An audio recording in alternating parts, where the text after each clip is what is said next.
Yes. Okay. So my name is David Stevens, and I'm 70 years old. It's a good question about my profession. I'm a part-time university professor of international education. That's here at the University of Brighton. So I do that part-time. I used to be full-time, but now I'm part-time. And then the rest of the time I spend as a writer of creative writing, so short stories, novels. So that's what I do at the moment. Oh, nice. Really nice. It's very nice. So what's about the digital world? So now hearing about your profession, did you need to step into the digital world due to your profession, or do you have any other reasons?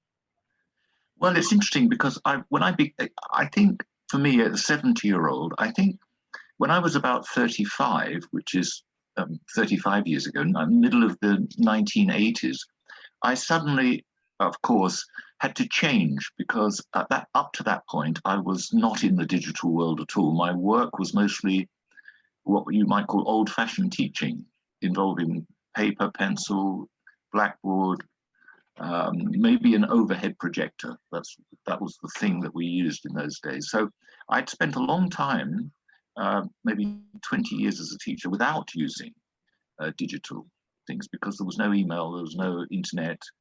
It was the old-fashioned system. In fact, I began my teaching career in Africa where there was no electricity. So I had 2 years of just teaching with me and the children and a blackboard and chalk. So in the 1980s, I encountered what you call the digital world, you know, the internet and all these different ways of communicating. And it was marvelous, really, in one sense, because I wanted to be an efficient teacher. And I was teaching young people at universities who are very quick to grasp the digital opportunities. But of course, I was also very used to working without the digital world. So I was a 35-year-old teacher, quite efficient and familiar with the non-digital world. So suddenly I had to change. I had to embrace a new way of teaching, a new way of communicating. And that has been a challenge, really, I think, because I think it's not just me, but people of my age who traverse the pre-digital and the digital. It's easy when you're much younger because this is the way you're going to work. But once you're in sort of mid-30s, I think, for me, it was a lot was changing. It was not just me, but it was the whole university where I was teaching. Everything began to change.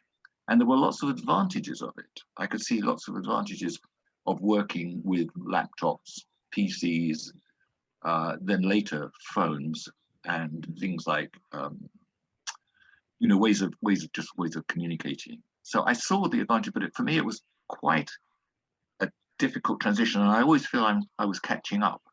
I was trying all the time to catch up, and even today, when there's a new thing like Zoom or Teams, at the university we use Teams.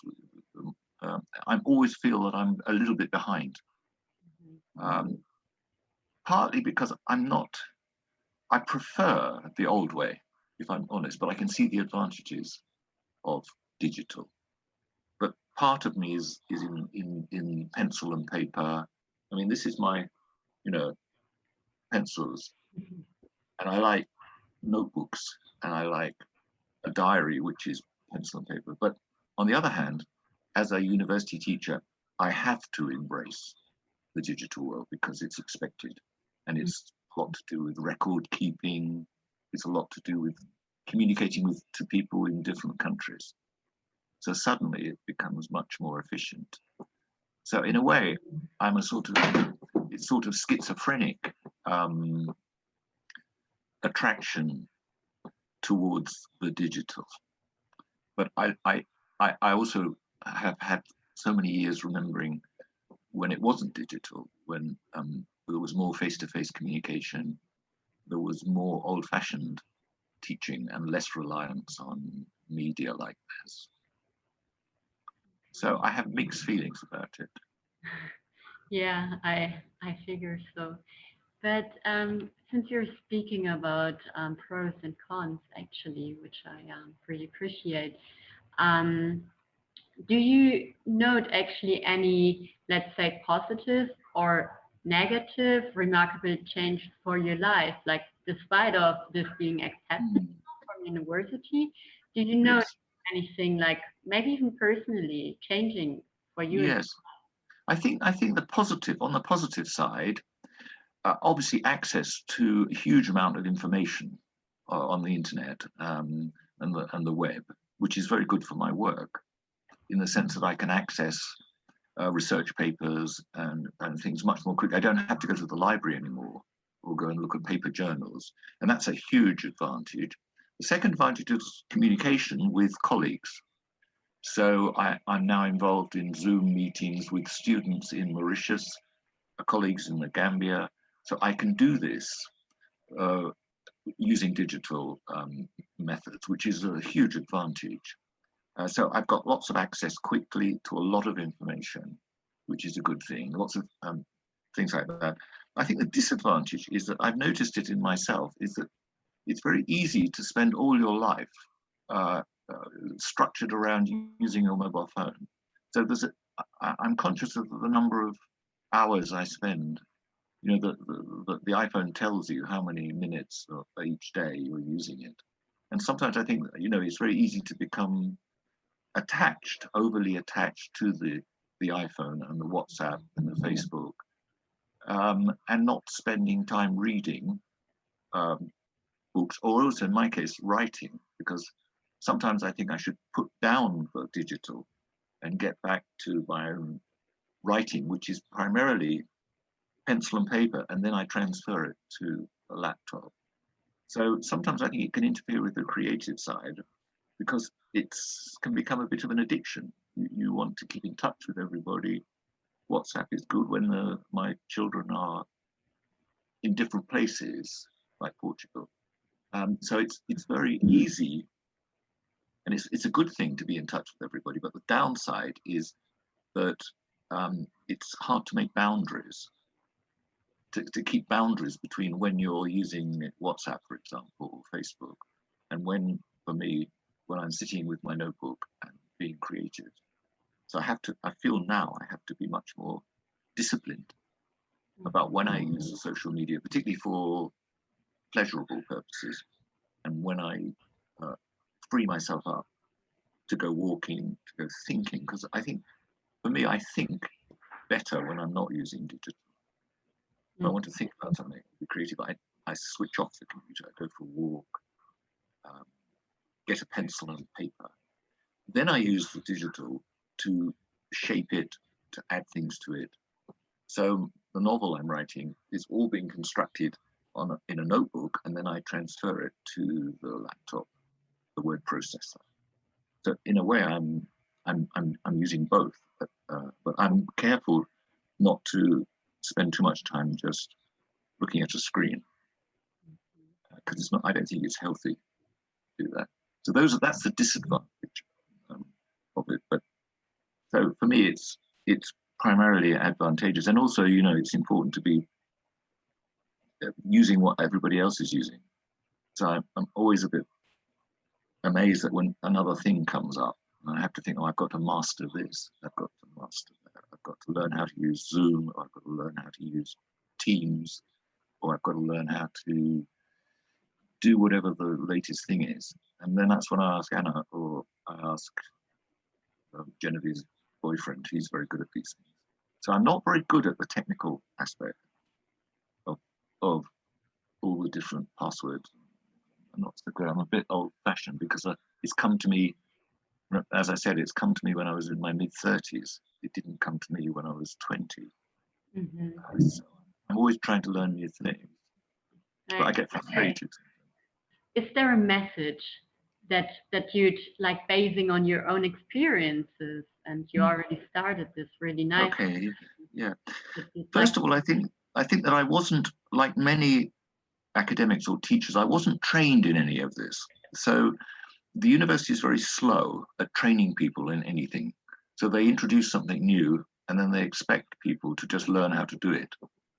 Now, it's easy if you've got people like Anna to help you do it, but for some people it's quite difficult. But for me, I think the message is that I try to be in charge of the media rather than let it be in charge of me. So I like to learn how to do something and then start to do it and start to feel comfortable doing it. And then I can get on with the business of what it's for, which is to actually write something or create something. I'm not interested in the media just for its own sake. I'm more interested in it's a vehicle for something that I can use it for my teaching or my writing or talking to somebody in another country. I'm not interested in just learning it for its own sake. So I want to see the purpose it will have for me, for what I do. So for that reason, I'm not really interested in learning about all the other things, unless it comes to a point when I can do it. So for example, video streaming. I thought at one point it would be good to put a video stream into one of my PowerPoint presentations. I didn't know how to do that, so I could see the advantages. So I went to somebody in the technical department. He showed me how to stream a video, and I used it for my teaching. But I won't use it again. I won't use it for anything other than that because it's serving its purpose. So it makes me feel more confident to be able to learn how to use the technology or the media within the boundaries that I'm setting. So it's what I want to do with it. I want to word process. I want to use Zoom. I want to use WhatsApp. I want to integrate the new media slowly into my, if you like, my world. And then I feel it's serving me rather than me serving it. And it's not fearful then. It can be quite exciting and interesting. It's just that every now and then you hit a wall because you think, what do I do now? How do I get in to change this? So you do have to be patient with the media, which is sometimes difficult when you get older because you think, oh goodness, another thing has come. So I think for me, I feel comfortable using it now, and I enjoy using it. It has great advantages, but I want to do it on my terms, which is I don't like being pushed into something. So if I buy something, I don't want it to be too complicated and beyond the purposes that I'm setting for it. So in that sense, I'm a bit old-fashioned, but I'm trying to embrace it. Nice. That Thank sounds. you. Is there any final advice you want to give to, let's say, our generation, younger generation, the ones that actually grew up with tech? I'd sort of say almost the opposite thing. I'd say don't give up on the things that I was doing when I was your age, which was to meet people, to read books, not on a Kindle, to write still with pencil and paper or pen and paper, because I think that for doing pre-digital things, because I think they have value. I mean, people, writing with your hand onto a piece of paper isn't important. It's a different way of communicating. Or keep a diary, for example.